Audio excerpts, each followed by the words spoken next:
मेरे चैनल में आप सभी का हार्दिक स्वागत है। और मुझे बहुत दुख है कि भाई मैं काफ़ी दिनों से आपके सामने कथा वीडियो नहीं ला सकी क्योंकि मैं बीमार चल रही थी। तो आज मैं थोड़ी हिम्मत करके और दशा माता की कथा लेके आई हूँ। और अच्छी लगी है तो लाइक और सब्सक्राइब ज़रूर करें और कमेंट करके ज़रूर बताएं भाई कैसी लगी। जय दशा माता की, जय सच्चे दरबार की। एक नगर में एक समय की बात है, एक नगर में एक दो रानी और जेठानी रहती थी और वह उनका कोई बच्चा नहीं था। तो वह दूसरे के घर से आग लेकर आती और तब खाना बनाती थी। फिर एक समय आया है कि उस दिन दशा माता का व्रत था। तो उसकी जेठानी आग लेने के लिए पड़ोसन के यहाँ गई। तो वह वहाँ सब वो कथा करी थी और सबके घर घूमे ही उसको आग कहीं नहीं मिली। तो वह आकर अपनी दुरानी से बोली, बहन आज तो हमको भी भूखा ही रहना पड़ेगा, लगता है आज आग किसी के घर में नहीं मिली। तो आज हमारा भी लगता है व्रत ही रहेगा। तो फिर कुछ समय बाद वह दुरानी फिर दशा माता का व्रत आया और वह बाहर गई है। तो कुछ औरतें बातें करी थी और वो बोली है कि बहन तुम किस चीज़ का व्रत कर रही हो, दशा माता का व्रत करने से क्या फ़ायदा है, क्या मिलता है। तो वह पड़ोसन बोली है, बहन दशा माता का डोरा लेने से जिसके घर में बच्चे नहीं होते हैं उसके घर में बच्चे होते हैं, और जिसके घर में बच्चे हैं उनकी आयु लंबी होती है और घर में धन धान्य के भंडार बढ़ते हैं। तो बोली है ठीक है, अगले बार आए तो तुम डोरा लो हो तो मुझे भी बताना, मैं भी डोरा लूँगी। यह कहकर वह घर जा गई ही। तो एक गाय है और गवाला बछड़ा चुनती हुई आ रही थी। तो वह पड़ोसन बोली है, बहन तुम आज से ही डोरा ले लो हो और 10 दिन तक व्रत करना और फिर सुहागनों को न्योता देना है, देखना है तुम्हारी दशा माता जरूर सुनेंगी।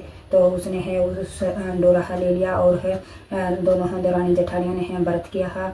और व्रत करने के बाद में व्रत किया और उसने संकल्प लिया है कि मैं बेटा होने के बाद में मैं सुहागनों को न्योता दूंगी।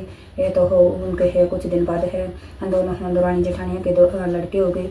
तो दुरानी बोली है, बहन तुमने कहा था सुहागनों को न्योता दूंगी है, तो यह 1.25 महीने के हो गए हैं, सुहागनों को न्योता दे दो।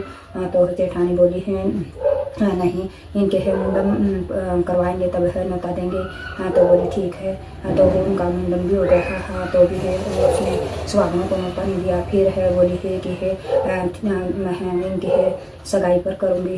तो वह उनका लगन भी हो गया। तो दुरानी ने कहा, बहन सुहागनों को न्योता दे दो। तो वह बोली नहीं है, फिर इनकी शादी के बाद में दूंगी। तो वह दुरानी बोली, आप करो या ना करो, मैं तो सुहागनों को न्योता देती हूँ। उसने सुहागनों को न्योता दे दिया और उन्हें अच्छे से जमा जुट कर और उन्हें दक्षिणा आदि देकर वो करा। तो उसका लड़का तो अच्छे से शादी का ब्याह करके अपने दुल्हन को घर ले आया। और जेठानी का लड़का जब फेरों पे बैठा तो दशा माता ने 20 फेरों से उसके लड़के को उठा लिया। तो वह रोने लगी और विलाप करने लगे, भैया है क्या हुआ। तो फिर वह बारात वापस आ गई है। कुछ समय बाद एक साधु आया और उस गांव के बाहर एक पेड़ पर दशा माता बैठी थी। वह उसी पेड़ के नीचे बैठ गया। उसने देखा कि कुछ आसमान देवलोक से देवता आए, इंद्र आया और परिया आई। तो नाच गाना वहाँ झाड़ू लगाया गया और पूरे उसको सजाया गया।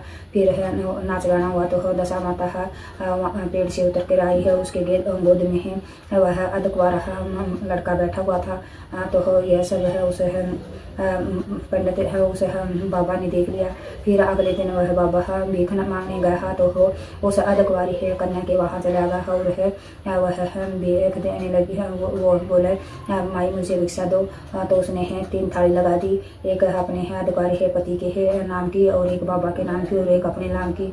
बाबा बोला, जो कल रात वहाँ देखा था वही है यहाँ देखने को मिल रहा है। तो वह कन्या बोली है, बाबा दोबारा फिर वह बोलना क्या आपने क्या देखा था।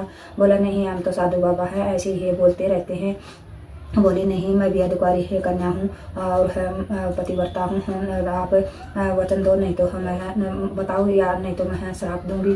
तो वह बोला है कि है उसने फिर है सभी बातें बता दी है। तो वह कन्या उस साधु के है पीछे पीछे है जल्दी उसी पेड़ के है नीचे है जाकर बैठ गई है। साधु आगे चला गया। तो रात को हो फिर एक है झाड़ू लगाया है और वहाँ का पुल पर वर्षा हुई। वो इंद्र लोग आए हैं और सभी देवता आए हैं और इंद्र लोग से है परियां आए हैं। सब नाच गाना हुआ। फिर उस पेड़ से है वही दशा माता उतर के आई है जिसकी है गोद में है उसका अर्धकुंवारा पति बैठा था। उसने है एक है आध गिलास तो हो एक साइड में रख दिया दूध का, गाय के दूध का, और है एक गिलास अपना पी लिया। उस लड़की ने वह गिलास है उठ कर ले लिया है और बोली है मैं है अपना हक मांगती हूँ। तो हो वह बोला है ऐसे नहीं है, दशा माता को हो प्रसन्न को हो तब है दशा माता है तुमको मुझको कैसे मिलेगी। तो हो वह फिर बोली है उन परियों के साथ है नाचने गाने लगी है। वह दशा माता बोली है तुम कौन हो, तुम तुम्हारे डांस से है नाच गाने से मैं बहुत प्रसन्न हूँ, मांगो क्या मांगना चाहती हो। तो वह बोली है पहले है वचन दो हो फिर है मैं मांगती हूँ। दशा माता ने वचन दे दिया है। तो वह बोली हे दशा माता मैं है तुम्हारे गोद में है जो मेरा पति बैठा है मैं इसे चाहती हूँ। तो वह बोली है मैं इसे है देती तो नहीं मगर है तुमने है मुझे प्रसन्न किया है इसलिए मैं दे रही हूँ। फिर उसने बोली है कि तुम्हारी सास ने है डोरा लिया था और उसने है 7 सुहागनों को न्योता देने के लिए है कहा था। तो उसने है 7 सुहागनें नहीं है नंदी तो हो इसलिए मैंने वह इसे है उठा लिया। फिर उस है बहू ने 7 सुहागनों को उसने है डोरा लिया है व्रत किया है और 7 सुहागनों को न्योता दिया।